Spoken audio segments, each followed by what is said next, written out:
चुनाव का बिगुल बजा है, जनता ने ललकारा है। न्याय की इस रणभूमि में लोकतंत्र ने हमें पुकारा है और हम तैयार हैं। आज माननीय चुनाव आयोग ने आम चुनावों की घोषणा तो कर दी है, लेकिन ये चुनाव किसी भी सूरत में आम नहीं है, बहुत महत्वपूर्ण है।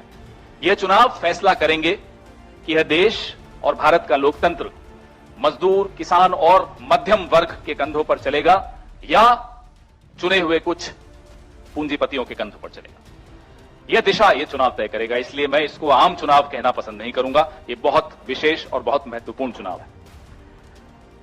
इससे तय होगा कि देश बाबा साहब के संविधान पर चलेगा या एक तानाशाह के गुणगान पर चलेगा।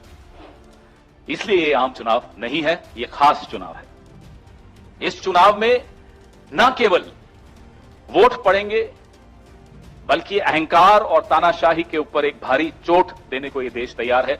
इस चुनाव की इंतजार यह देश पिछले कई वक्त से कर रहा था।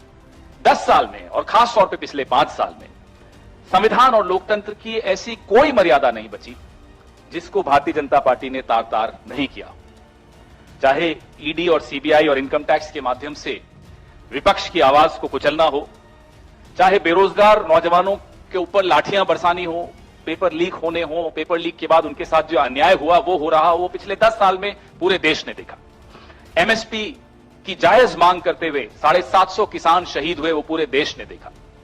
किसानों को दिल्ली पे आने से किस तरह से रोका जा रहा है, ये पूरा देश देख रहा है। महिलाओं के साथ सड़क पर सरेआम जो रवैया हमने देखा इस देश में होते हुए, बलात्कार हो रहे हैं, मॉलेस्टेशंस हो रही हैं, चलना दूभर हो जाए महिलाओं का, वो भी ये पूरा देश देख रहा है। मणिपुर से लेकर और महाराष्ट्र तक जो कोई वर्ग ऐसा बचा हो जिस पर अत्याचार न हो, हमें ऐसा नहीं लगता कि ऐसा कोई वर्ग बचा होगा।